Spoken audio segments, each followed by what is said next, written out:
The morning of September 17th, 1944, began the way most mornings in the Hurtgen Forest began, with cold, with silence, and with a sense that the trees themselves were watching. Staff Sergeant Claire Gallagher, the 893rd Tank Destroyer Battalion, sat in the commander's hatch of his M10 tank destroyer and listened, not to the birds, because there were no birds in the Hurtgen. The artillery had driven them out weeks ago. He listened to the forest the way men learn to listen when the forest has been trying to kill them long enough.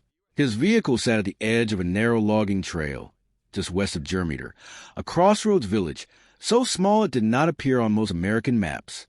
The M10 behind him, his M10, the one his crew had been nursing through mud, breakdown, and battle since the hedgerows of Normandy, had developed a problem the night before that no field manual had a solution for. The traversing mechanism on the turret had seized. A German 88 round had struck the turret ring 2 days earlier, not penetrating, not killing anyone, but bending the steel ring just enough that the turret could no longer rotate freely under power. It could be moved manually, but slowly, by 2 men throwing their weight against the traverse handle in cramped interior. In combat, that meant the gun pointed where the vehicle pointed. To engage a target to the left, you had to turn the entire 30-ton machine left. If you're enjoying this deep dive into the story, hit the subscribe button and let us know in the comments from where in the world you are watching from today. A tank destroyer with a fixed gun is not a tank destroyer in any meaningful sense. It is a large, slow, thinly armored vehicle with a cannon bolted to the front. The men at battalion headquarters who had been informed of this problem the previous evening had offered Gallagher 2 options. Option 1. Withdraw the vehicle to the rear maintenance depot at Verviers, 40 miles behind the line, and wait for repair, which the motor sergeant estimated would take between 4 and 7 days. Option 2. Hold position and make do. Gallagher chose to hold. He chose it not out of recklessness, and not out of an abstract devotion to duty. He chose it because Battalion S2, the intelligence officer, had briefed the company commanders that morning on what the aerial reconnaissance photographs showed massing in the forests east of Germeter. And what those photographs showed was armor, a great deal of armor, moving west. To understand what Gallagher was sitting in, and why the Germans who had encountered that September morning had every rational reason to dismiss it, you need to understand what the M10 was, and more precisely, what it was not. The M10 Wolverine, as it was formally designated, entered American service in 1942 as the product of a specific and genuinely visionary tactical doctrine. General Leslie McNair, the commanding general of Army Ground Forces, believed he understood how the next war would be fought. His theory held that tanks should not fight tanks.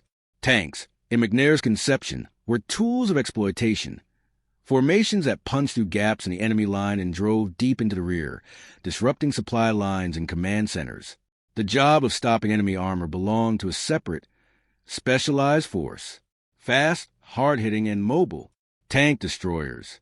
The philosophy was built on a core assumption, that German armor would be concentrated for offensive thrusts, and that properly positioned American tank destroyer battalions, waiting in concealed positions, could salvage those thrusts with concentrated fire before dispersing and repositioning.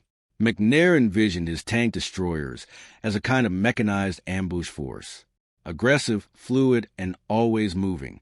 The M10 was the physical expression of that philosophy. Built on a modified Sherman chassis, it weighed approximately 30 tons, significantly less than the Sherman itself, because the designers had stripped away everything they considered unnecessary weight. The hull armor was reduced to a maximum of 37 millimeters on the frontal slope. The turret was open-topped, a 5-sided steel structure with no roof, to save weight and to give the commander unobstructed observation. The main armament was a 3-inch gun, designated the M7, capable of penetrating roughly 102 millimeters of vertical steel plate at 500 yards. In 1942, when the M10 was designed, that gun could kill every tank in the German inventory. By 1944, the inventory had changed. The Panther tank, which the Germans had been producing in large numbers since the spring of 1943, presented a problem the M10's designers had not anticipated. Its frontal armor, 80 millimeters of steel sloped at 55 degrees from vertical, gave it an effective ballistic resistance roughly equivalent to 140 millimeters of flat plate. The M10's 3-inch gun, firing standard armor-piercing ammunition, could not reliably penetrate that plate from the front at any range at which the M10 crew could identify their target and acquire a firing solution. The math was simple and brutal. In a direct frontal engagement, the M10 was outgunned.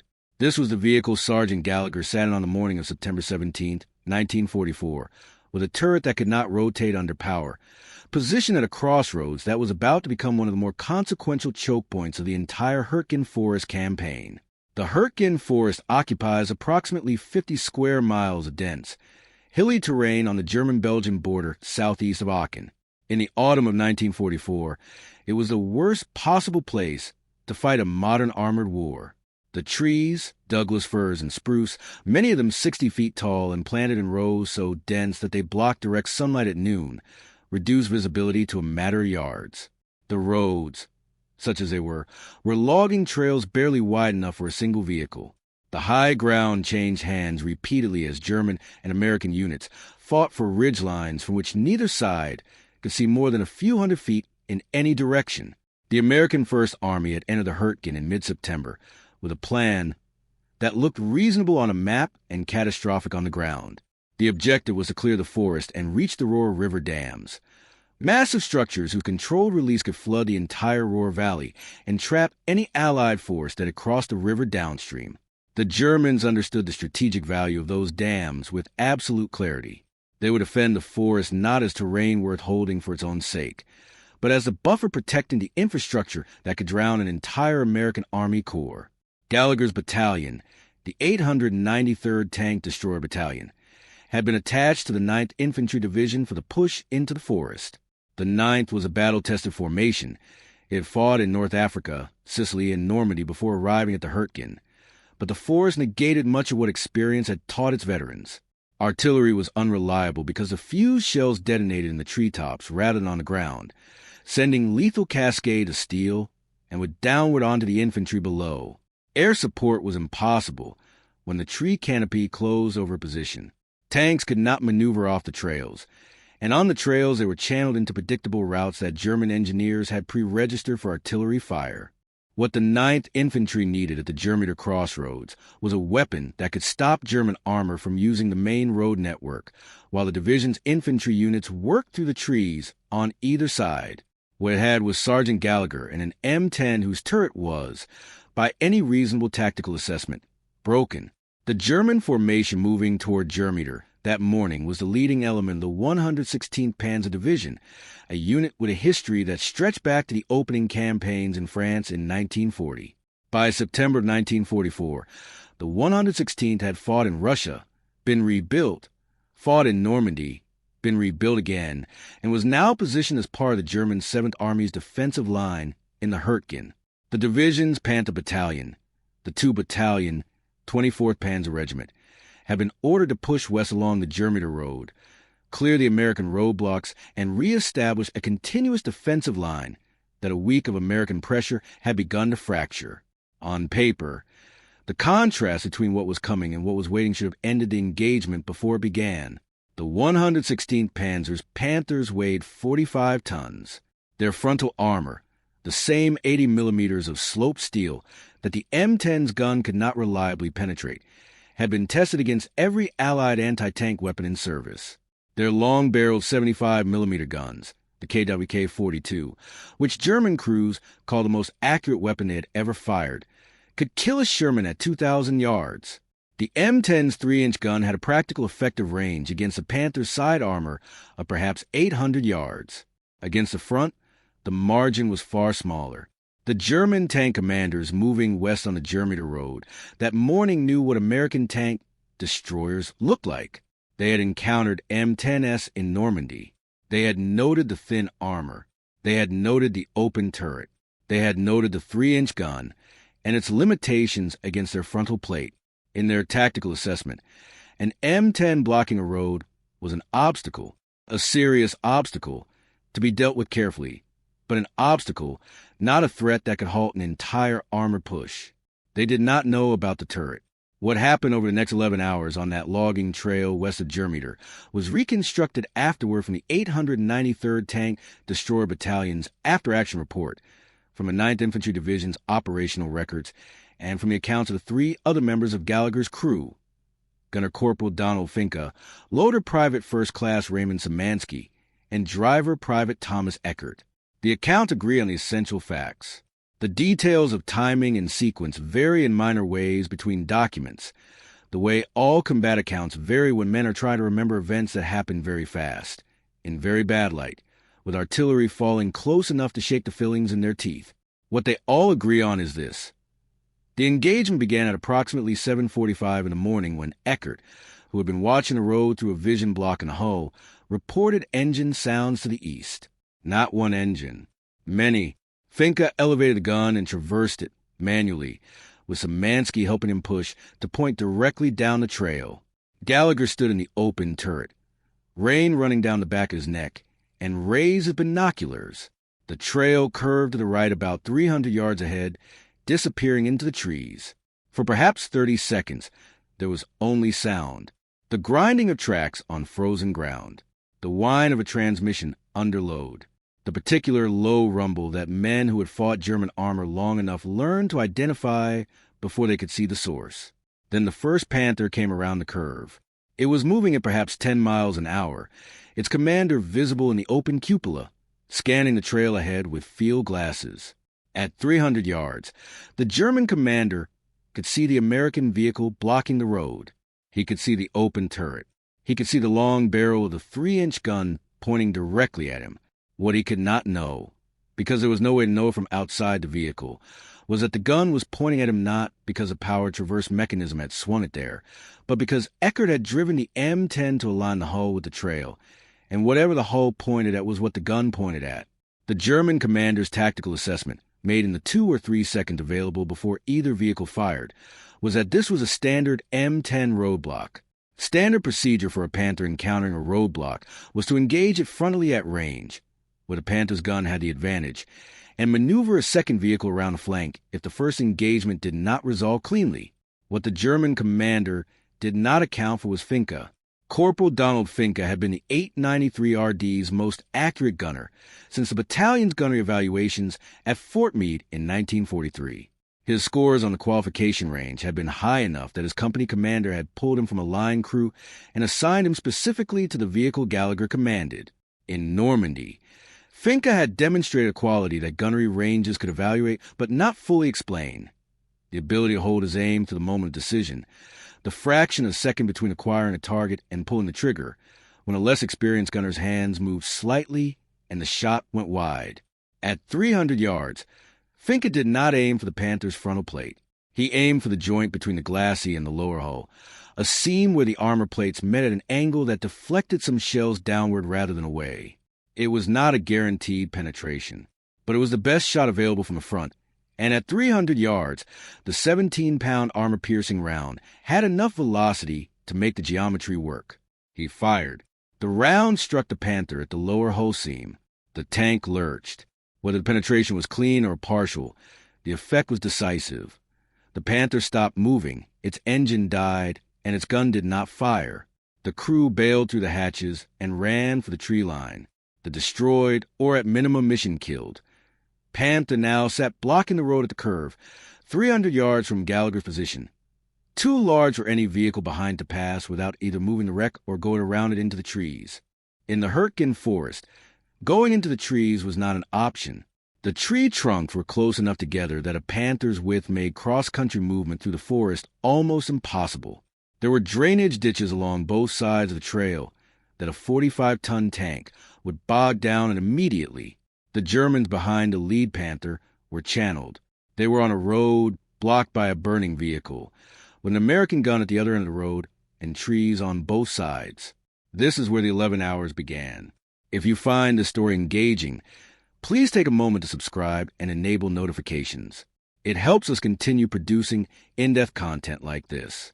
The second German vehicle, another Panther, pushed forward to the left of the first, trying to use the narrow verge between the trail and the ditch to work around the wreck. Eckert saw it moving and did what the situation required. He turned the M10, not the turret, the entire vehicle, pivoting on its tracks in the narrow trail to bring the gun to bear on the new angle of approach. The M10's hull traverse on a Sherman chassis was not elegant at speed, but Eckert had been driving tracked vehicles since before the war, and he swung the nose of the M10 left with precision that put Finke's gun on the second Panther before the German vehicle had fully cleared the wreck. Finke fired again. The second Panther took the round in its left track assembly. The track shattered. The vehicle slewed sideways, and it came to rest blocking the verge it had been trying to use as a bypass route. Now there were two wrecks. The road was sealed. The verge was sealed. The forest on both sides was impassable for armor. What followed was not a single dramatic engagement, but something more grinding and, in its own way, more extraordinary. The German commanders, professional soldiers with real experience and real tactical skill, did not simply line their Panthers up and drive them into Finke's gun. They stopped. They pulled back around the curve. They attempted, over the next hour, to work infantry through the trees to flank Gallagher's position.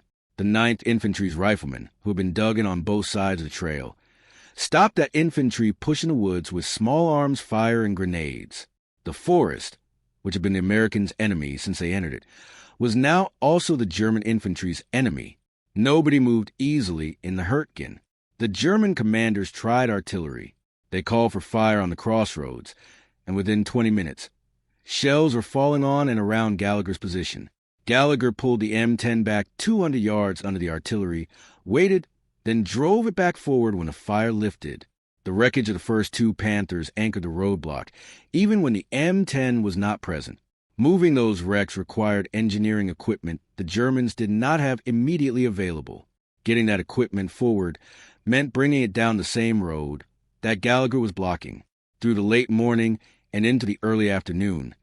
The engagement settled into a pattern that had no precedent in any field manual either side had written. The German column, its size estimated in later intelligence assessments at between 12 and 16 Panthers, plus accompanying infantry and support vehicles, sat in the forest east of the curve, unable to advance and unwilling to simply abandon the mission. Small probing moves forward were met by Finke's gun whenever they came within his line of sight. Twice, Panthers advanced far enough around the curve that Gallagher had to fire under less than ideal conditions, with a round striking track or running gear rather than the hull, disabling rather than destroying the vehicles, but adding to the debris field that was turning the approach to Germeter into a mechanized graveyard. By early afternoon, there were 4 German vehicles immobilized or destroyed in and around the curve. None of them had been moved. The road was a tangle of steel. What Gallagher understood, and what the German commanders on the other side of that curve were slowly being forced to accept, was that the tactical problem they faced was not really about the M10's gun at all. It was about the road. A single-lane logging trail in a dense forest has one property that overrides every other tactical consideration. There's only one way through it. And if that one way is blocked by wrecked vehicles, by an operational gun at the far end, or by both, then the weight of your armor and the caliber of your gun becomes secondary to the geometric reality of the space you are trying to move through. The 116th Panzer's Panthers were, in open country, significantly superior to anything Gallagher had. At 2,000 yards on flat ground, in good visibility, this engagement would have lasted seconds and ended with the M10 burning. But this was not open country. This was the Hurtgen. And in the Hurtgen, the terrain was the dominant weapon. Gallagher had not chosen his position arbitrarily. He had chosen it because any vehicle coming from the east had to come around that curve into the open section of trail before it could engage him. And by the time it came around the curve, Finke's gun was already aimed at it. The broken turret, which should have been a crippling disadvantage, turned out to be nearly irrelevant in this specific terrain. On a straight road in a forest, the gun that points down the road points at everything that matters. The targets were not to the left or the right. They were directly ahead. The power traverse mechanism that Gallagher no longer had would have been used to swing the gun 30 or 40 degrees to engage a flanking threat. There were no flanking threats that armor could execute in the Hurtgen's trees. The flaw in the vehicle had been made irrelevant by the nature of the ground. This was not luck. Entirely. Gallagher had assessed his position before he chose it. He had looked at the trail, at the curve, at the drainage ditches, at the trees, and he had understood something that the after-action report later phrased in the careful language of military documentation, but which, reduced to its essence, was this. Here, in this place, a vehicle that can only point one direction is sufficient, because the enemy can only come from one direction. By mid-afternoon, the 9th Infantry Division's regimental commander had received enough reports from Gallagher's position to understand what was happening. A single M10, a damaged M10, a vehicle that the battalion had already written up for withdrawal to maintenance, was holding the German road against a significant German armored force. He did not pull Gallagher back. He sent infantry reinforcements to strengthen the flanks and called for an additional tank destroyer section to be positioned in depth behind Gallagher's vehicle in case it was finally knocked out. Those reinforcements arrived in the late afternoon. By then, Gallagher had been at his position for nearly 9 hours. His crew had fired, by Szymanski's count in his loader's log, 22 rounds. The 3-inch gun had not malfunctioned. The M10's engine had not failed. The turret traverse had not been needed once. The German push on the Germany road did not resume that afternoon. The combination of the road blockage, the artillery that the 9th Infantry's forward observers had begun dropping on the German assembly area east of the curve, and the arrival of American P-47 Thunderbolts from the 9 Tactical Air Command, which found the German column stopped on a forest road and treated accordingly, ended the immediate threat. The 116th Panthers withdrew to reorganize. What they left behind on the Germany road represented one of the more striking single-vehicle performances in the Hurtgen campaign. 4 German armored vehicles confirmed destroyed or disabled, several others damaged in subsequent probing attacks. One section of road held for 11 hours by a crew of 4 men in a vehicle its own battalion had flagged withdrawal to repair. The German officers who debriefed after the engagement, in the records that American intelligence units captured weeks later when that section of the Hurtgen finally fell, described the Germany roadblock in terms that revealed something about how the M10 had been assessed before the engagement. Their pre-battle intelligence had correctly identified the M10's armor, thin enough to be penetrated by the Panther's gun at any combat range. They had correctly identified the 3-inch gun's limitations against their frontal plate. They had noted the open turret as a vulnerability to artillery and mortar fire. What they had not modeled was the terrain. What they had not accounted for was the possibility that a vehicle with a broken turret, positioned on a single-lane road in a forest, would turn its mechanical failure into a tactical irrelevance by ensuring that its gun never needed to move. Their assessment of the M10 as a vehicle they could push through had been correct in the abstract. It had not been correct on this road, on this morning, with this crew. The story of what happened after that 11th hour did not travel fast. The Hurtgen forest swallowed news the way it swallowed everything else. Slowly, completely, without ceremony. The men of the 9th Infantry Division who had watched Gallagher's M10 sit at the end of that logging trail all day did not gather around and take photographs. They dug deeper into their holes, checked their ammunition, and waited for whatever the night would bring. The forest did not reward celebration. It rewarded vigilance. But the after-action report traveled. It went up through the 893rd Tank Destroyer Battalion to the 9th Infantry Division's G3 Operations Section, and from there to 1st Army Headquarters, where staff officers whose job was to understand what was working and what was not working in the Hurtgen read it with particular attention that unusual engagements always attracted. A single M10 with a seized turret traverse, holding a road for 11 hours against a Panther column. The report was flagged. Notes were made. What those staff officers could not know, what nobody sitting in a headquarters building 40 miles from a Hurtgen could fully appreciate, was a specific quality of the hours inside that M10 while the engagement was happening. Szymanski, the loader, described it afterward in a letter home that his family preserved and that found its way into a regimental history published in 1949. He wrote that the worst part was not the moments when the Panthers came around the curve. The worst part was the silences between those moments, because in the silences, you could hear the German engines idling in the trees east of the curve, and you knew they were still there, and you knew they were thinking about you, and there was nothing to do about that except sit in an open turret in the rain and wait for them to decide what to think next. Eckert, the driver, said almost nothing about the engagement in any document that survived. What he said, in a brief account given to a battalion historian in the spring of 1945, was that the hardest maneuver the entire day was the first pivot, turning the M10 to engage the second Panther when it tried to bypass the first wreck on the left verge. The trail was narrow. The drainage ditch on the right was deep enough to bog the vehicle if the right track slipped into it. He had perhaps 4 seconds to complete the turn before the second Panther came fully around the first wreck and into a firing position. He completed it in 3. Fink has said nothing publicly about the engagement for decades.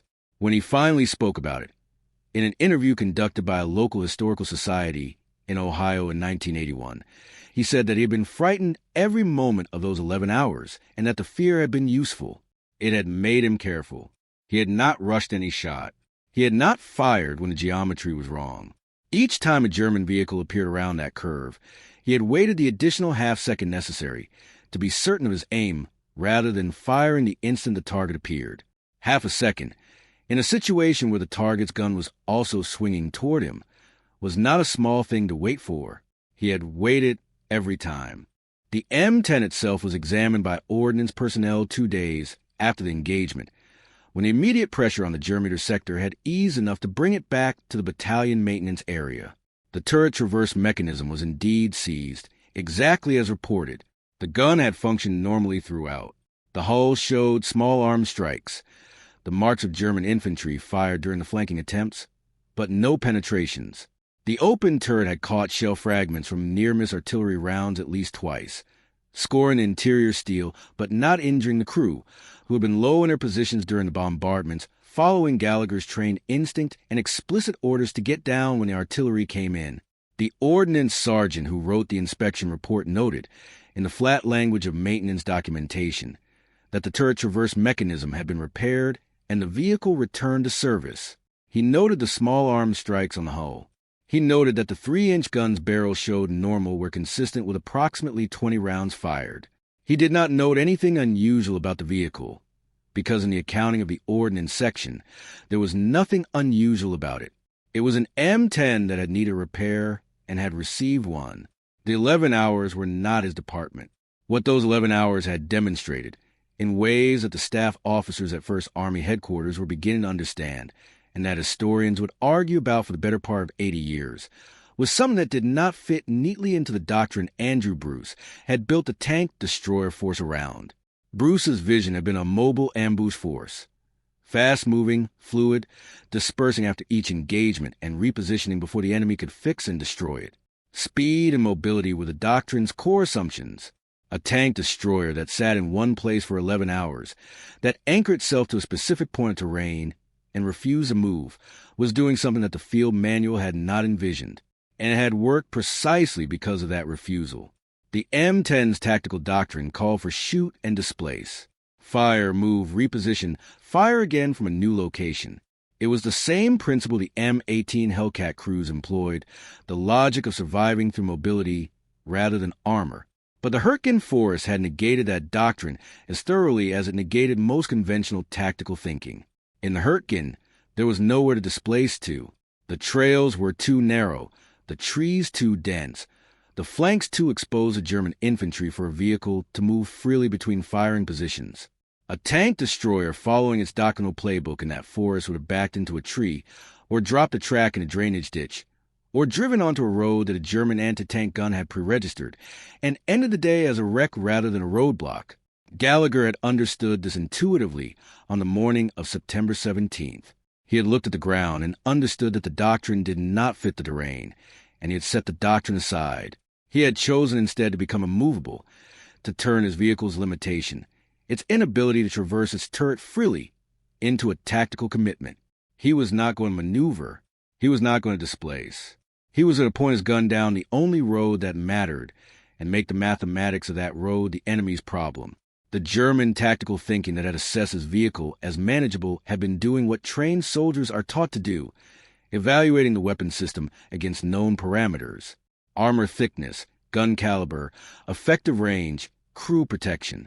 By every one of those parameters, the M10 was inferior to the Panther. The assessment was correct. The conclusion that the vehicle blocking the road was an obstacle to be handled rather than a threat to be feared was where the thinking had broken down, because the assessment had evaluated the weapon in the abstract and not in the specific. It had not asked what this weapon, operated by this crew in this terrain on this morning, was capable of. It had asked what M10s generally could do, and answered that question accurately, and drawn from that accurate answer conclusion that 11 hours of combat had proven wrong. This is the gap that formal tactical assessment almost always struggles to close. The gap between what a weapon system can do in theory and what a specific crew can do with it when the terrain and the moment align. The Panther was a superior vehicle by every measurable standard. It remained a superior vehicle throughout September 17, 1944, sitting in the trees east of the curve on the Germany road. What it could not do on that road on that morning was convert superiority into forward movement. And forward movement was the only thing that mattered. The 116th Panzer Division's War Diary entry for September 17th records a failure to advance on the German axis in terms that are notable for their brevity. The road was blocked by American anti-tank fire and debris. Attempts to bypass were frustrated by terrain. The advance was suspended pending engineer support and artillery preparation. 11 hours reduced to 3 sentences. The operational reality behind those sentences: a column of Panthers sitting in a forest while a single damaged American vehicle held the road, does not appear in the War Diary. War diaries record what happened. They do not always record what it felt like to watch it happen. The broader Hurtgen campaign ground on through October and November and into December of 1944 with a remorselessness that consumed American divisions at a rate that alarmed commanders who reviewed the casualty figures from the safety of rear headquarters. The 9th Infantry Division was eventually pulled out of the forest and replaced by the 28th Infantry Division, which suffered catastrophic losses in the same terrain before it too was replaced. The forest gave nothing easily. Every yard cost men, but the Germany road stayed open. The position that Gallagher had held on September 17 became, in the weeks that followed, a supply route for American forces pushing deeper into the forest. Engineers widened sections of the trail. The wrecked Panthers that had blocked the curve were eventually cut apart with acetylene torches and pushed into the drainage ditches to clear the road surface. American vehicles moved east along the same trail that the 116th Panzer's column had been trying to move west on, past the scorch marks in the dirt where the first 2 Panthers had died, past the curve where Finke had made his shots, deeper into the trees. Gallagher received the Silver Star for his actions on September 17th. The citation described his conduct as demonstrating exceptional courage and tactical skill in the face of a significantly superior enemy armored force. It noted the disabled turret traverse mechanism. It noted the 11 hours. It did not attempt to explain how a vehicle whose turret could not rotate had managed to be in the right position at the right time for every engagement the day required. Citations rarely attempt that kind of explanation. They record what happened, the how, the specific accumulation of judgment and skill and control fear that produced the outcome, lives in the accounts of the men who were there. Finke kept his loader's brass. Szymanski had counted each round as he rammed it into the breach, and after the engagement, Finke had gathered the spent casings that had rolled the floor of the fighting compartment during the day. 22 casings. He carried them in a canvas bag for the rest of the war. When he was discharged in the spring of 1945, he carried them home to Ohio. The Historical Society interview from 1981 noted that he still had them. Eckert went back to driving after the turret traverse was repaired, because that was his job and the job needed doing. He drove the same vehicle through the rest of the Hurtgen campaign and across the Rohr River when it was finally crossed in February of 1945 and into the Rhineland beyond. He was wounded in March of 1945 by artillery fired near Cologne, not seriously, and returned to battalion in time for the final weeks of the war in Germany. He was 23 years old when Germany surrendered. He had been driving track vehicles in combat for 11 months. Gallagher remained with the 893rd until the end. The battalion compiled a record in the Hurtgen and beyond that reflected the particular quality of men who had learned their trade in the worst possible classroom. The force had tested every assumption the tank destroyer doctrine was built on and found most of them wanting. The battalions that survived the Hurtgen, that came out the other side with their operational effectiveness intact, had done so by adapting, by looking at the terrain and asking what the terrain required rather than what the manual prescribed. by making decisions at the sergeant's level that generals had not anticipated and could not have ordered in advance. This was the quality the German staff assessments consistently underweight, not the technical specifications of the equipment, which they evaluated accurately, but the capacity of American non-commissioned officers to make independent tactical decisions under pressure and to make those decisions correctly. The 116th Panzer's Panthers had been stopped not by a superior weapon system, but by a sergeant who looked at a broken vehicle, looked at a logging trail in a forest, and understood that in this specific place, at this specific moment, broken was enough. The German tankers who survived the Hurtgen campaign in the months that followed it, who made it through the Ardennes offensive in December and the fighting retreat across the Rhine in the spring of 1945, carried with them an accumulating understanding of something their pre-war doctrine had not prepared them for. The Americans were not always better equipped. They were frequently not better equipped, but they were almost always better able to use what they had in the conditions they found it in. The gap between what a weapon could theoretically do and what a specific crew made it do in specific terrain on a specific morning, that gap closed more reliably on the American side than on the German one, not because American soldiers were braver or more dedicated. The German soldiers had demonstrated throughout the war a courage and commitment that no honest assessment could question, but because the American system, the culture of independent decision-making at every level of command, the willingness of a sergeant to look at his orders and his terrain and his broken equipment and decide for himself what the situation actually required, produced outcomes that formal tactical calculations did not predict.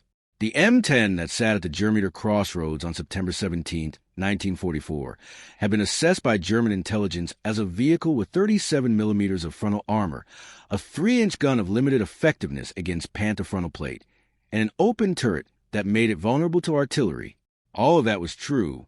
Every word of it was accurate, and none of it had mattered, because the assessment had left out the one variable that determined the outcome: the man behind the gun, the man with his hands on the traverse handle, the man in the driver's seat who had 3 seconds to make a turn that needed to be completed in 3. The assessment had evaluated the machine. It had not evaluated the crew. By the time the fog cleared over Hurtgen in the days that followed, and the scope of what had happened on the Germeter road became clear in the operational records of both sides, the lesson was available to anyone who wanted to read it. A broken machine in the right place with the right crew was not a broken machine at all. It was precisely the weapon the moment required, not because the damage didn't exist. The seized traverse mechanism was real. The thin armor was real. The open turret filling with forest rain was real. But Gallagher had looked at all those real things and found, underneath them, one thing that was also real and that outweighed all the rest: a gun that pointed down the only road that mattered, operated by a man who did not miss. 22 rounds, for vehicles destroyed or disabled. 11 hours. 1 crew, 1 road held. The Panzer division that had looked at the M10 blocking their route and seen an obstacle had been right. It was an obstacle. What they had not seen was that the obstacle was permanent, not because the machine was indestructible, but because the men inside it had decided sometime before 7:45 on the morning of September 17, 1944, that they were not going to move.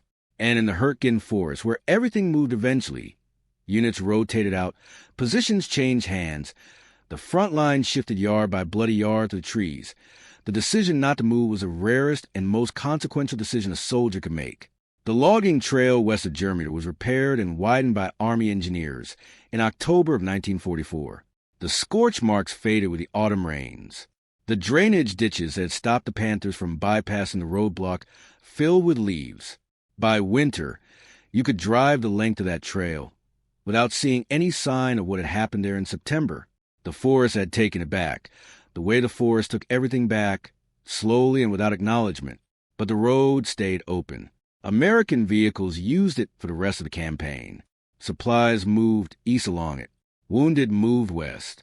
The thing the road had been kept open for, the grinding, costly, necessary advance to the Hurtgen toward the Rohr dams, continued because on one September morning, a sergeant with a broken turret had decided that this road, this curve, this specific geometry of trail and ditch and tree line was the place to stop. He was right, and the division that had expected to drive through him never did. Thank you for watching. For more detailed historical breakdowns, check out the other videos on your screen now, and don't forget to subscribe.